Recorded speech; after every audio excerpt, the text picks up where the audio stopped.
Tingnan nyo naman itsura. Oh, puro mga nakaangat na to.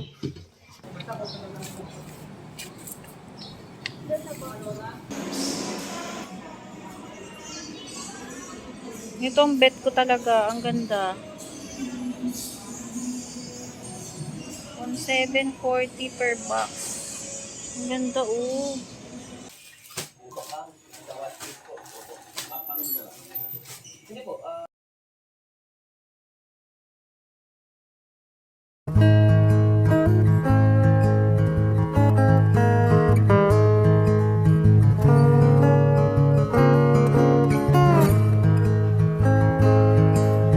Ano gusto? Ubas? Papasok na sila, kuya. Kuya.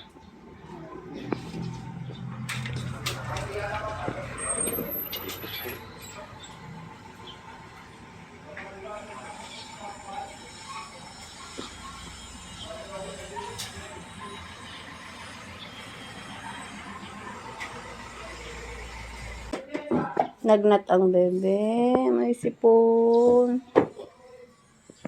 Tulog ka, tulog. Tapos kili-kili.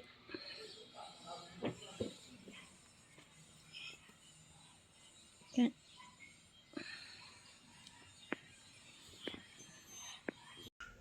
Good morning, guys. Ano bang araw ngayon? Wednesday ngayon. So, nitong nakaraang linggo, ang daming nangyari.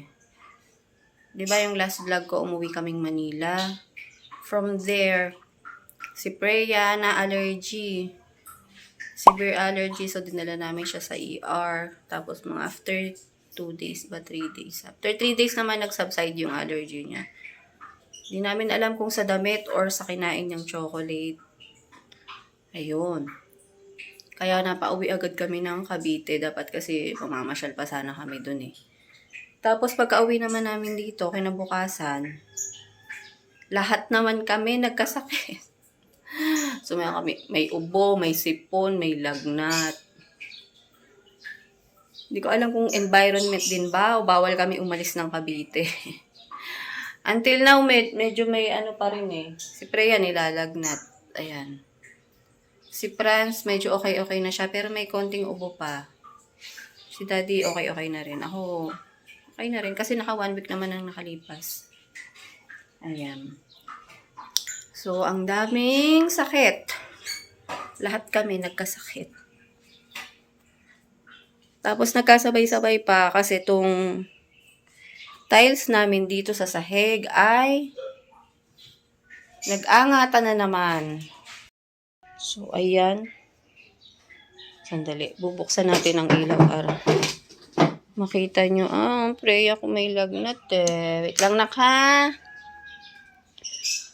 Ayan. Nilagyan ko na nga lang ng mga basahan kasi putok-putok na yan. Tingnan nyo naman itsura. Oh. Puro mga nakaangat na to. Ayan o. Kita nyo ba? Oh, sumabay pa. Sumabay pa sa gastos tong ano na to, tong sahig na to. Naman pwedeng hindi ipapagawa kasi halos buong living room ay nakaangat na. Delikado pati. Mga basag-basag na kasi. Nag-angat din yan dati. Ewan ko bakit ba umaangat ang tiles.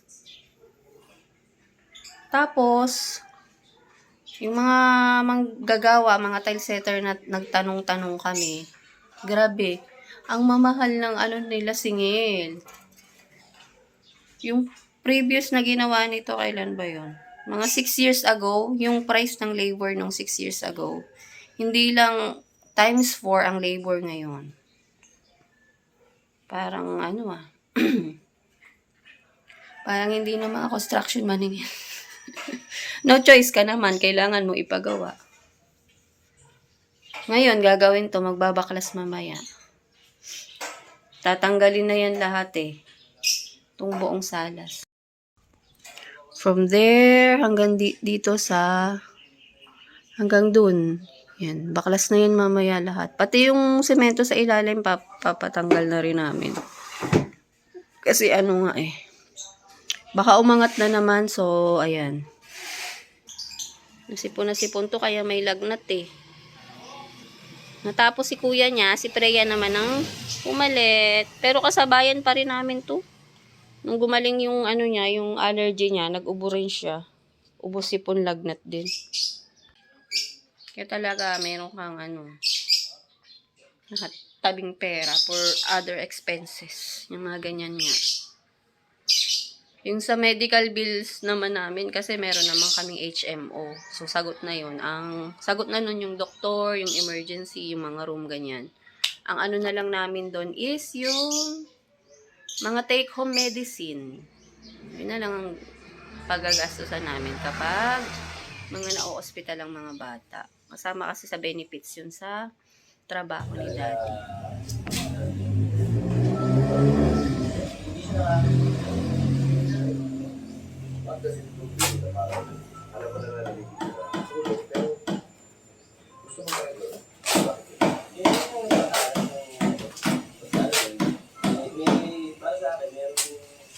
Meron din na itulong, pero mas marami yung mas nakapinsala.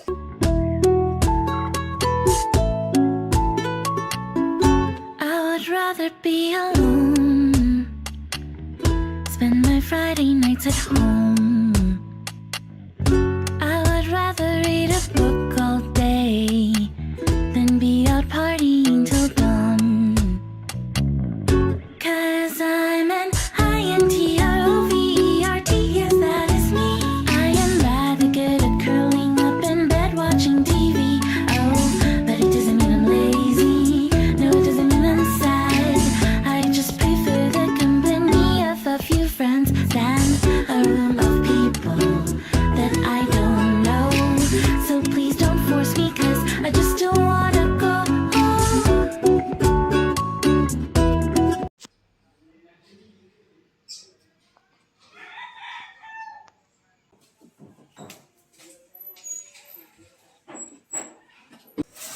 Abot 4 na araw. Eh, baka nga Hanggang Sabado lang to eh. Hanggang Pag nabakbak kasi to, dare-diretso na sila eh. galit ka?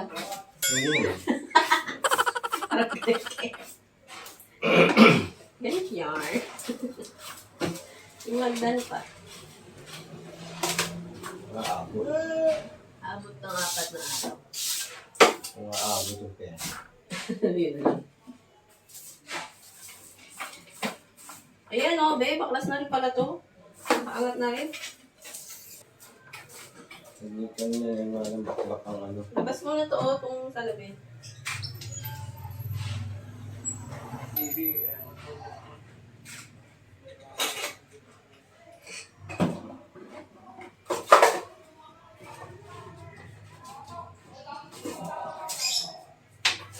Yung mga papel na to. Greya. Yung mga papel. Kapag na nabain eh. Naruan. Yan o, may pema ka. May pema ang bebe. Ano yun?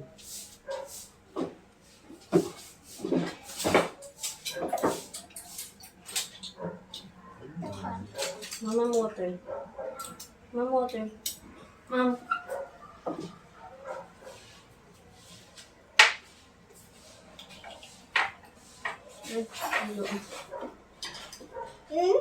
Mama. Ito pa ito, bang sa sipon.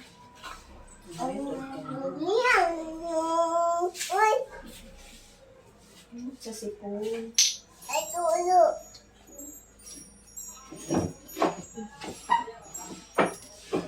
Naman. Daming basura dyan sa ilalim.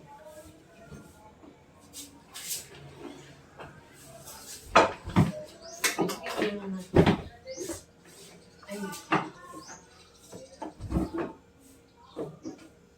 Kakasya ka. Higa mo. Hindi kakasya pag malapad. Hindi kakasya nga, hindi kakasya pa may mahaba.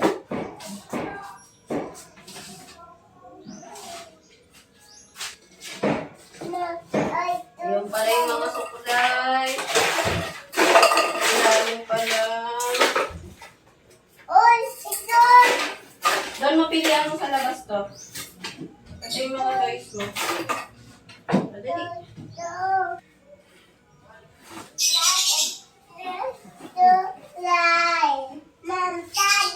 Wow, what color yan? What color? Ay, ang dami kalat. What color?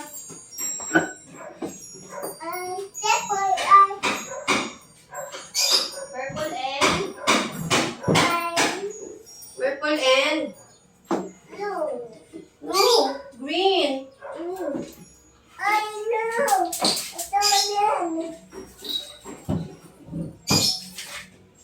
Doon muna sa labas, anuhin, kunin.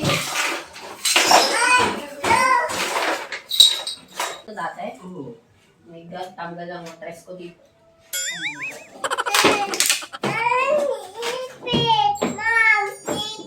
Daming kaya to.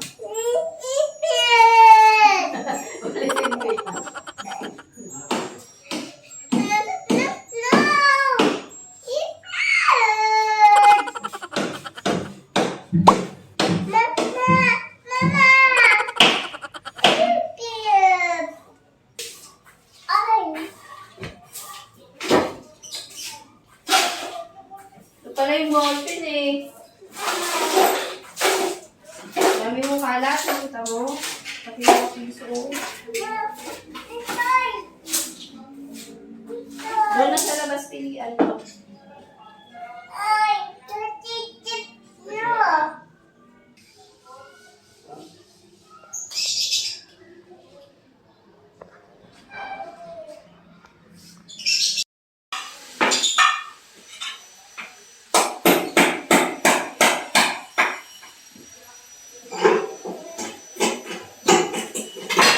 Dito na muna kami guys sa kwarto magtigil kasi ano na, maalikabok na dun sa baba,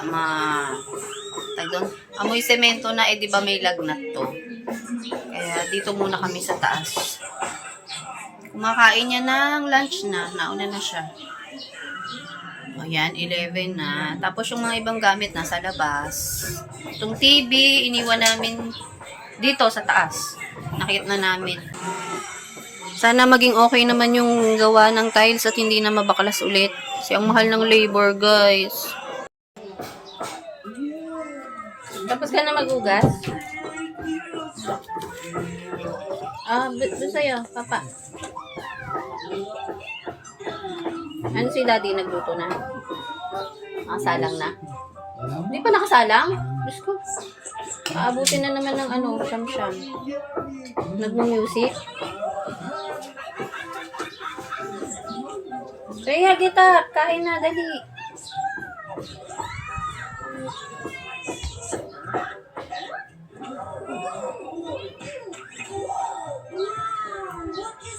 Ay. Subo mo na to.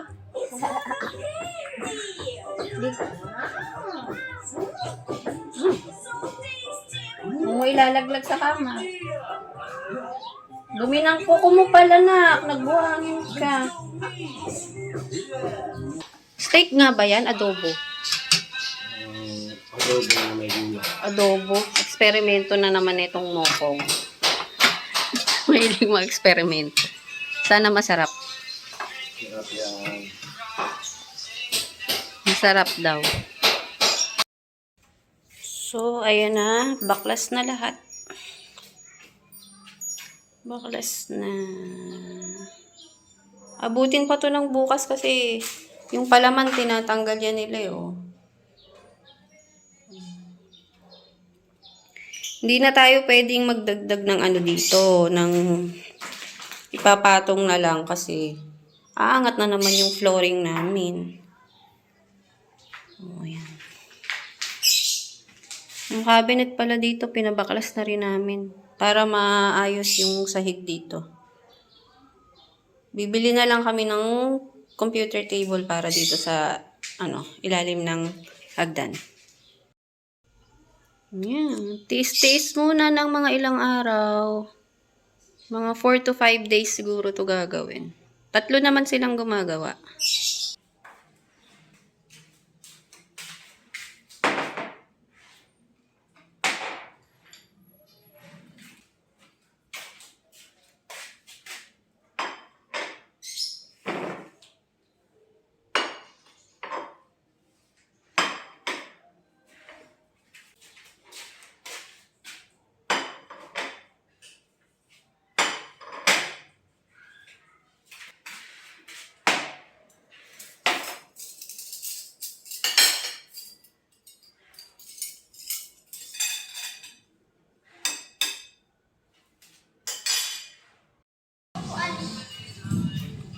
Nasa labas. Kain na tayo. Magugas kang kamay muna. Sarap yan, no, luto ni Daddy. Adobong adobong may gulay. Wala na gagawa. Break time. Break time pa. Tapos ano gagawin dito? Kasi kuya mo hindi pa bumaba. Raj! Papalitan ng tiles. Kain na! Sobrang dami. Main ka na dito kasi mamaya andito na sila kuya. Ako sa kuya,